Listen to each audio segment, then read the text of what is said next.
Sumainyo ang Panginoon. At sumaiyo rin. Ang mabuting balita ng Panginoon ayon kay San Mateo. Papuri sa iyo, Panginoon.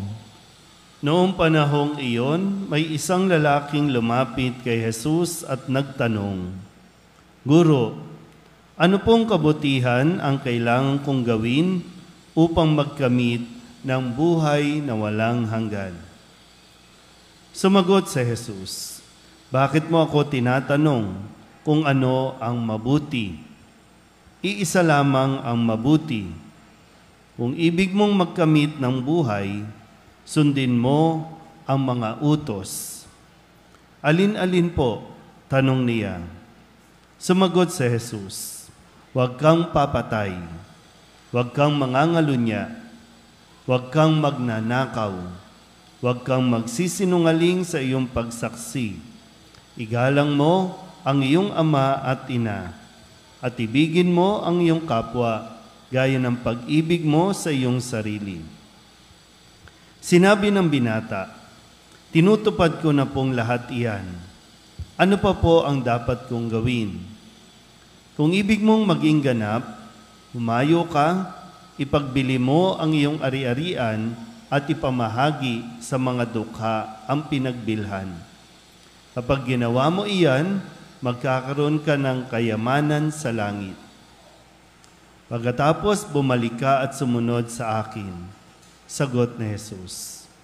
Pagkarinig nito, malungkot na umalis ang binata sapagkat siya'y napakayaman. Ang mabuting balita ng Panginoon. Pinupuri ka namin, Panginoong Hesukristo. Magsiyo pong lahat. Isang magandang gabi sa inyong lahat. Maligayang kapisahan, lalong-lalo na para sa mga taga-parola, kung saan ang ating kapilya ay nakapangalan kay San Ezekiel Moreno.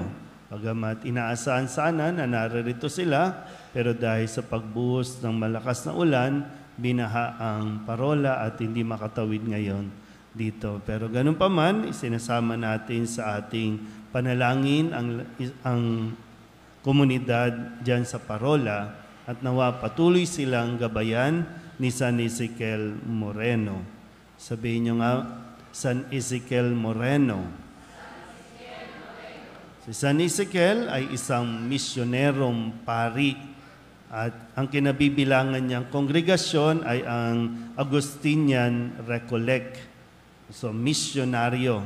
Siya ay isang Kastila. So, mula sa Espanya, naglakbay, dahil gano'n naman talaga ang isang misyonero, naglalakbay, nagpupunta sa iba-ibang lugar. Nataon na ang kanyang misyon ay dito sa ating Pilipinas, o dito sa ating bansa, no? Sa Pilipinas. Si San Ezekiel Moreno, no, parang 'di ba, no, yung bihira natin marinig na isang santo ay dumaan dito sa ating bansa, naglingkod sa ating simbahan. Siya po ay naordinahang pari diyan sa Manila Cathedral. At na-assign siyang misyonerong pari sa Batangas, sa Palawan, no? Sa Palawan, isa siya doon sa bumuo ng bayan ng Puerto Princesa. At na-assign din dyan sa may Santa Cruz. Yan, nung panahon noon pa. No?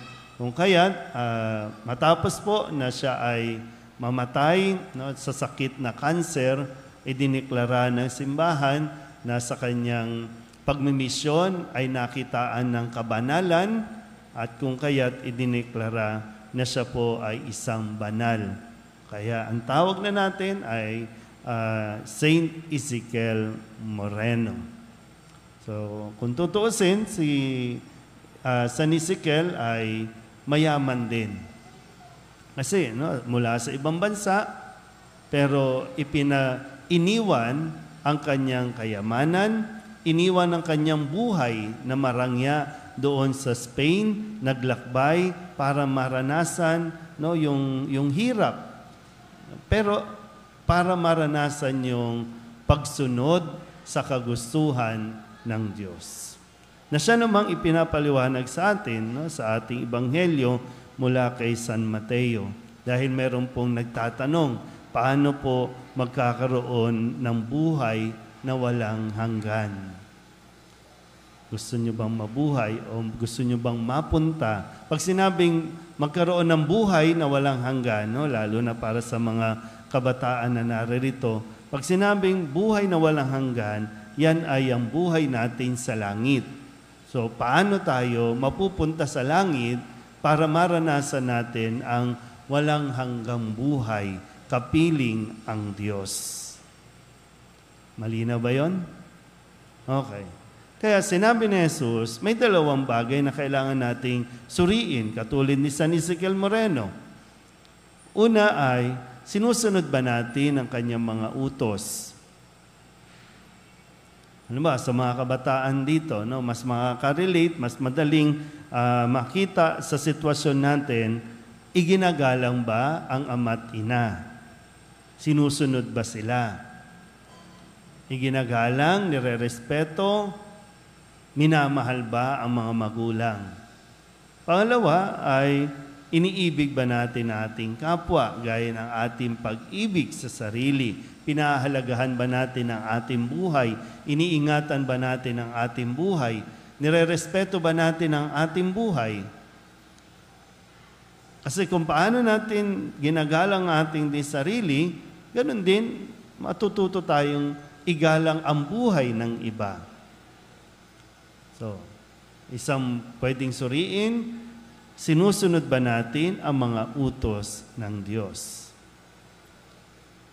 Pangalawa ay, sabi dito, ipagbili mo ang iyong ari-arian, ipamahagi ang pinagbilhan, at saka ka sumunod sa akin.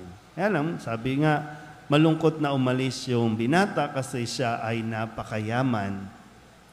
Kung maalala niyo po sa isang kwento natin, nang ihayo ni Jesus ang mga alagad para sa misyon, binili na niya ang mga ito na wag nang magdadala ng kung ano-ano pa, maliban sa sandalyas at yung tungkod. Wala silang dadaling ekstrang damit, walang dadaling pera o pagkain. Ibig sabihin, kung gusto nating maging ganap, kasi pwedeng, mabait ka naman, okay. Kamusta yung attachment? Yan. Kasi kailangan natin matutunan yung mag-detach doon sa mga attachment natin sa buhay. Lalong-lalo na pagdating sa mga material na bagay. Sa mga kabataan na naririto, pinag-aaral kayo ng mabuti. At ang hiling mag-aral ng mabuti dahil para sa isang mas magandang buhay. Pag nakapag-aral ka, makakapagtrabaho ka, kikita ka ng pera, makakabili ka, makakapagpundar ka ng mga kakailanganin mo pagdating ng araw. Pero kung gusto nating makarating sa langit, lahat yan iiwan din. Nakukuha ba? So, iiwan din yan. Hindi natin pwedeng i-attach yung ating buhay dyan na parang yan ang nagiging dahilan para ka mabuhay sa araw-araw. Gigising ka para saan? Para magkaroon ng pera, magkaroon ng bahay, magkaroon ng... So ngayon, ang motivation natin, gigising tayo para magkaroon tayo ng buhay na walang hanggan. Paano natin gagawin yon? Sisikapin natin na sa bawat araw ng paggising natin, susundin natin ang mga utos ng Diyos. Hindi tayo magnanakaw, hindi tayo mangangalunya, hindi tayo papatay, at sisikapin natin na susundin ang ating mga magulang. Pag nangyari ito at nagawa natin ito, makakapiling din natin si San Ezekiel at marami pang mga banal doon sa langit. So ngayon pa lang, no, nasa isip natin, gusto kong makarating sa langit. Hindi imposible na makarating tayo sa langit. Sabihin niyo nga sa katabi ninyo, kaya mong mapunta sa langit. Ito lang naman, susuriin natin. Nagagawa ba natin ito? Kung hindi pa, may panahon pa tayo para magsumikap na magawa ito.